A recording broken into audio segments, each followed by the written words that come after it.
Some individuals claim to hate people, but their hatred is rarely as simple as it sounds. Behind this statement is usually a complex psychological landscape shaped by disappointment, emotional exhaustion, sensitivity to dishonesty, or a deep sense of not belonging. Their dislike is less about humanity as a whole and more about the ways people behave, interact, or inflict harm, intentionally or unintentionally. Understanding the psychology behind this mindset reveals not coldness, but layers of unmet needs, past wounds, and emotional defenses built to protect themselves from pain. Below are 7 psychological foundations that explain why some people develop this worldview. People who say they hate people are often carrying emotional wounds that have accumulated over years, sometimes decades, of disappointment, betrayal, or broken trust. Their dislike isn't born from a cold or cruel personality. It comes from being hurt deeply enough that their mind begins to generalize the pain to humanity as a whole. In childhood, they might have been bullied, rejected, or mocked for being different. In adulthood, they may have been used, lied to, or abandoned by people they trusted. Each of these experiences teaches their brain a subtle lesson. People are dangerous. Let them close, and you will get hurt again. Over time, this becomes a psychological pattern where isolation feels safer than connection, and dislike becomes easier than vulnerability. When someone is repeatedly disappointed, their nervous system becomes conditioned to expect negative outcomes. Rather than anticipating warmth or understanding, they anticipate betrayal or judgment. This shapes the way they interpret every interaction. A harmless comment may feel like criticism. A delayed response may feel like rejection. A small misunderstanding feels like deception. Their brain stays alert, hyper-vigilant, always scanning for signs that someone will fail them. Hatred becomes a blanket emotion that shields them from the anxiety of waiting for the next disappointment. It's important to understand that this emotional stance is not chosen consciously.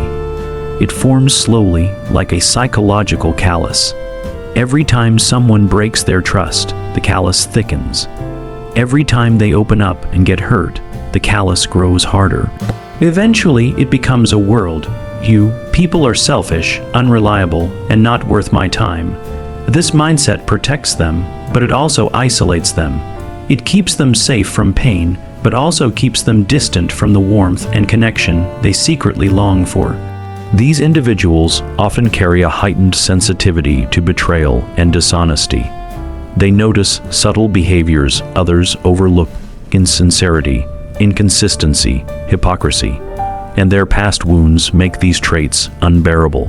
Where others might shrug off human flaws, they perceive them as proof that people cannot be trusted. Instead of seeing each person as an individual, they lump them into a category that feels emotionally safer: people. A single word that allows them to push away the whole world without dealing with the complexity of individual relationships. At a deeper level, their disappointment in people is often disappointment in themselves, or tolerating the wrong people, ignoring red flags, or giving too much of their heart to the wrong hands. When they say, "I hate people," part of that statement is aimed inward. They resent the version of themselves that once believed, once trusted, once opened up. By shifting the blame outward onto people, they avoid confronting the internal pain that still lingers unhealed. Ultimately, their hatred is a scar, not a personality trait. It is the emotional residue of being hurt too many times.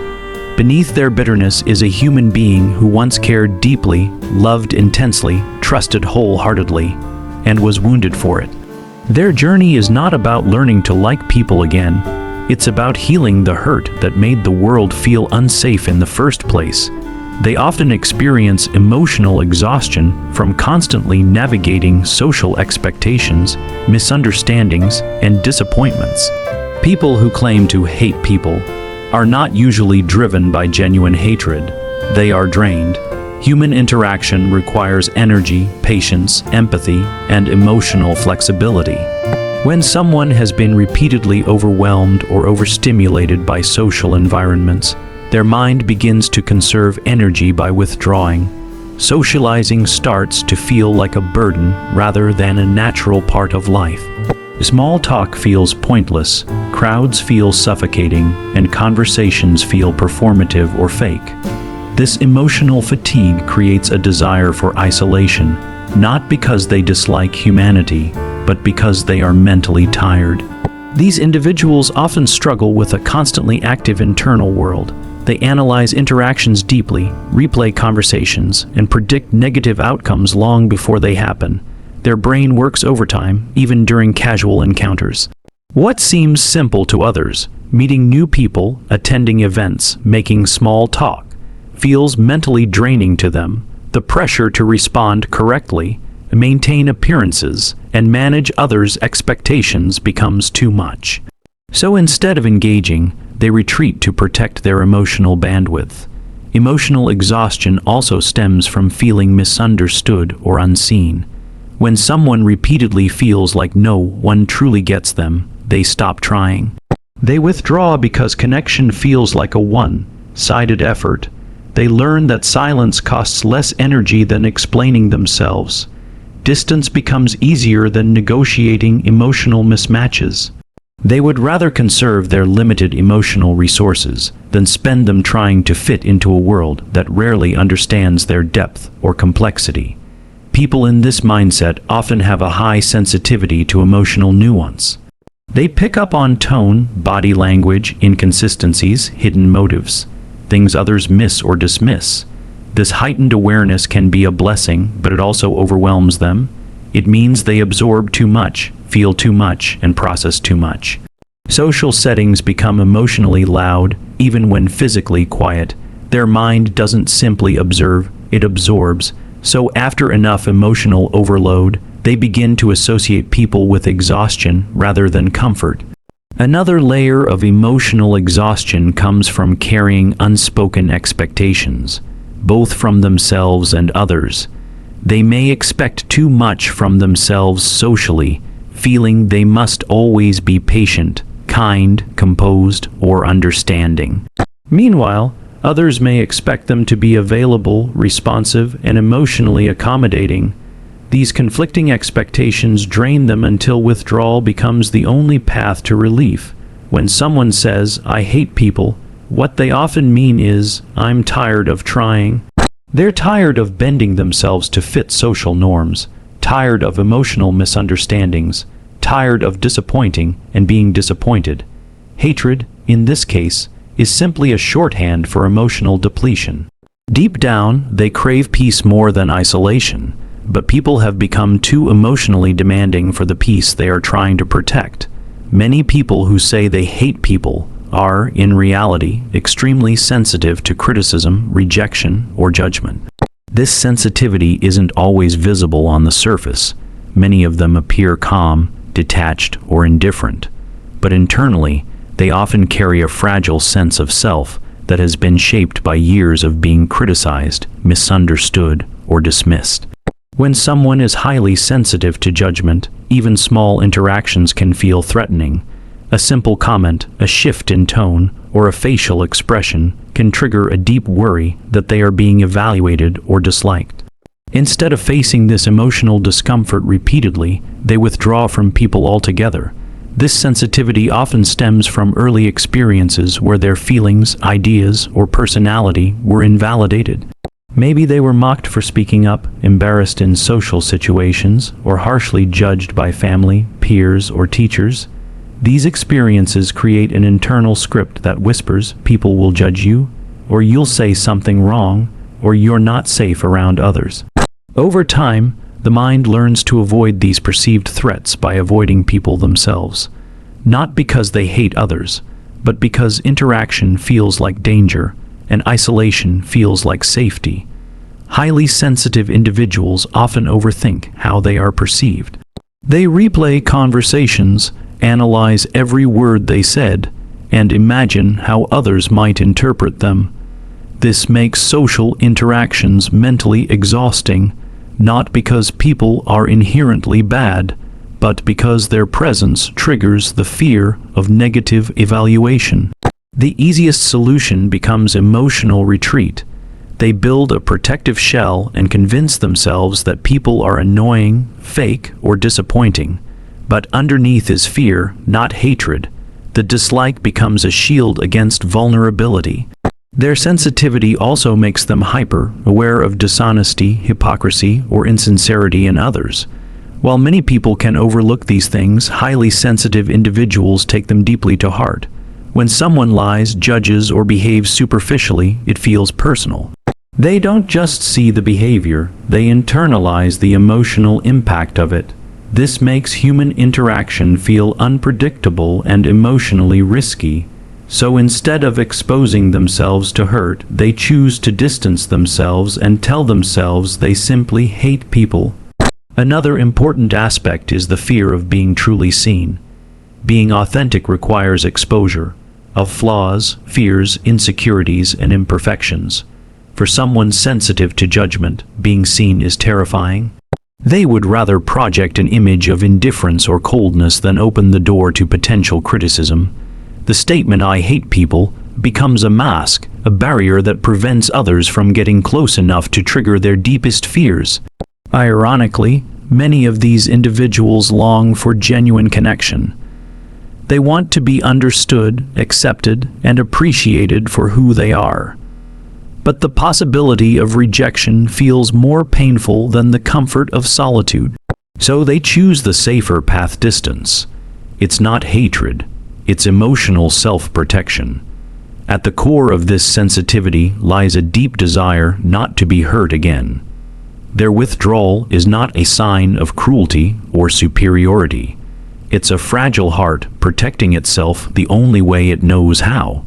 Many people who claim to hate people carry a history of emotional exhaustion that has built up over years of disappointment, betrayal, or overwhelming social demands.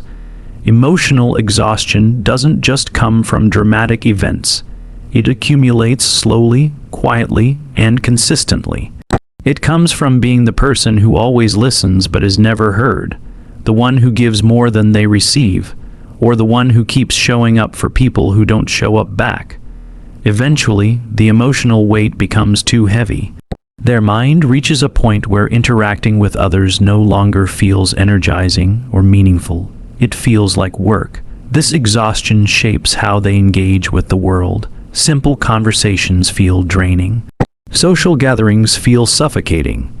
Even texting or responding to messages can feel like another obligation they don't have the strength for. They start interpreting most social interactions not as opportunities for connection, but as demands they must survive. When relationships feel like emotional labor rather than emotional nourishment, distancing becomes a coping mechanism. People who are emotionally exhausted often adopt an attitude of "I hate people" because it gives them permission to withdraw without feeling guilty. Instead of saying "I'm hurt," or "I'm tired," or "I feel drained," they wrap their exhaustion in anger or indifference. Anger feels stronger. It feels like control. But beneath that exterior is fatigue, a deep, bone-level tiredness caused by trying to be the emotionally responsible one for too long. Many of these individuals were once kind, supportive, or highly empathetic. They cared deeply, they showed up, they tried. But when empathy isn't reciprocated, when emotional labor is constantly expected from them, and when they are repeatedly taken advantage of, something inside collapses. Their hate becomes a shield, a survival strategy that protects them from further depletion. They stop expecting anything from others because expectations have repeatedly led to disappointment. Another form of emotional exhaustion comes from overstimulation. Constant noise, social pressure, and the unending demand to perform or be on wears them down. Even positive social interactions can exhaust someone whose mental and emotional energy is limited. When their inner world is already heavy, every additional interaction feels like another weight added to a tired mind. Solitude becomes their repair space, the only environment where they are not expected to respond, perform, or manage anyone else's emotions. This exhaustion also leads to a shift in world view. Instead of seeing people as varied, complex individuals, they start viewing them as a collective source of stress. Every person becomes a potential drain on their already depleted emotional reserves. So they pull back, they isolate, they label people as annoying or frustrating, not because everyone truly is, but because emotional burnout makes even minor interactions feel overwhelming. At the core of this hatred is someone who has spent too long carrying emotional burdens alone. They aren't cold by nature, they're tired by experience. Their withdrawal isn't rejection of humanity. It's a desperate attempt to preserve what little emotional energy they have left. They don't hate people. They're simply exhausted by them. People who say they hate people often develop a harsh world view because they've seen too many examples of selfishness, cruelty, or hypocrisy. Their mindset isn't formed out of nowhere. It grows out of lived experiences where human behavior has repeatedly confirmed their worst expectations. They've watched people act out of self-interest, pretend to care for social approval, or switch loyalties the moment something better appears. Over time, they begin to expect the worst from others because that feels safer than hoping for the best and getting hurt again. This world, you often starts forming early. Maybe they grew up in an environment where trust was fragile, where people's words didn't match their actions, or where promises were broken casually. When someone is raised around inconsistency, dishonesty, or manipulation, their mind learns to defend itself by developing suspicion. They start assuming that everyone is capable of the same harm they've witnessed, and their belief solidifies each time life proves them right. Even once is enough to shape how they see the world. Another reason their world you become so harsh is because they pay attention. They notice things most people ignore, the hidden motives, the subtle lies, the polite masks people wear. They see how society rewards superficial charm over genuine character. They see how people can become cruel when they feel threatened, or judgmental when they feel insecure.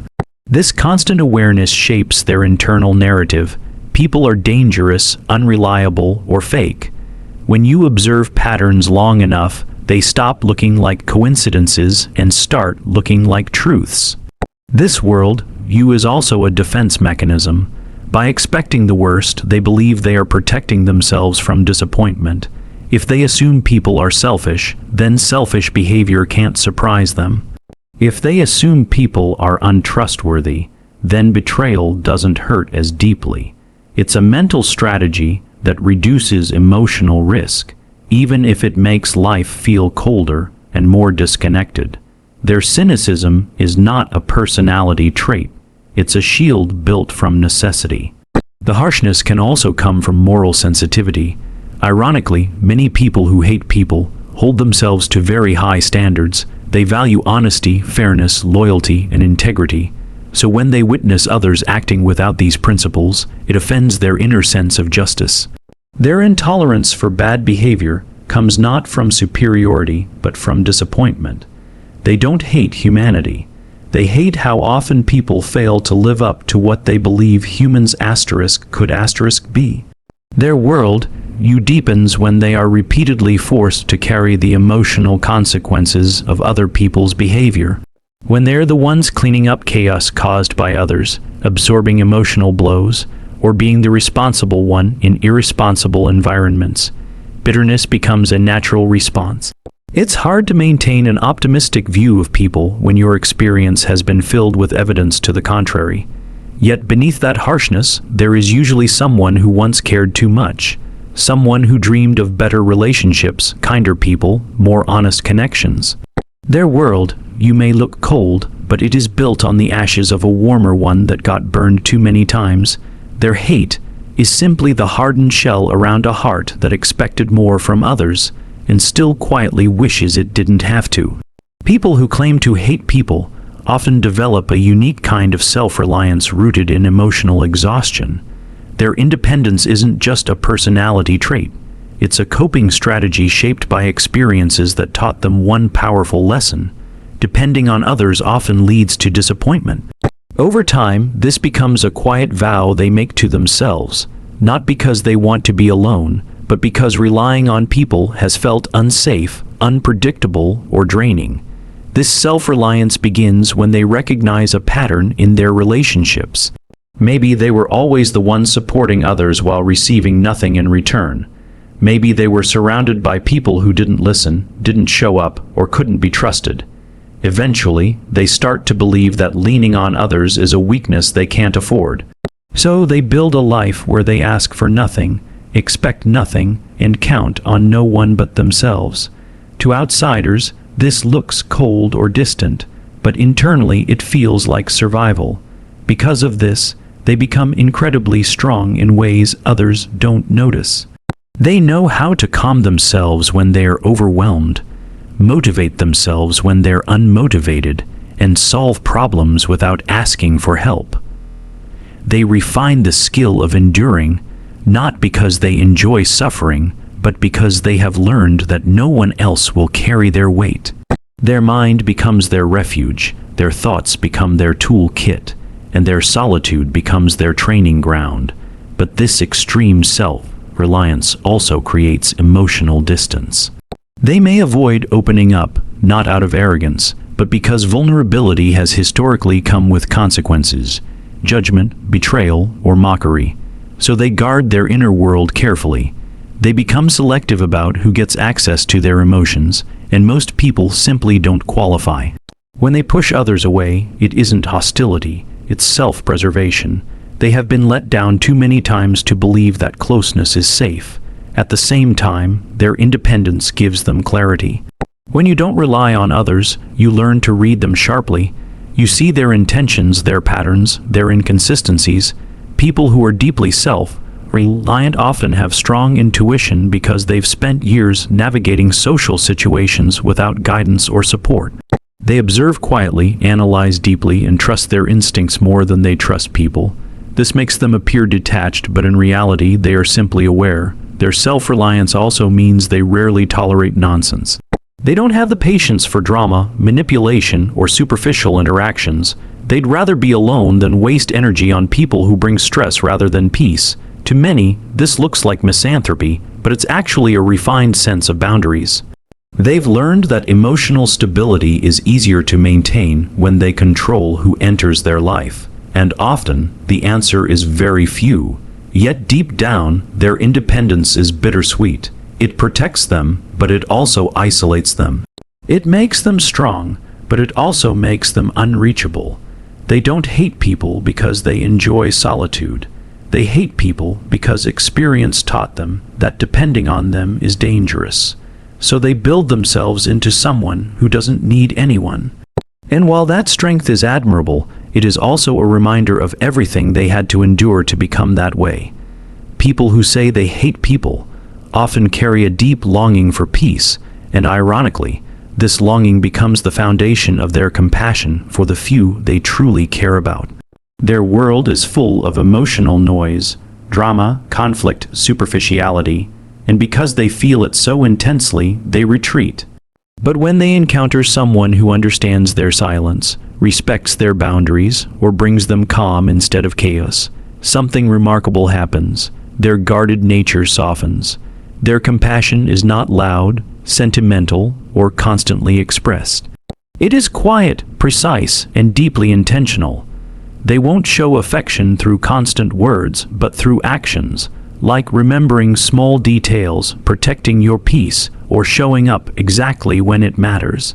They may never say, "I care about you," but they will do things that can only come from someone who pays close attention. Their kindness is subtle, but it carries weight because it is rare. You'll also notice that when they love with intensity.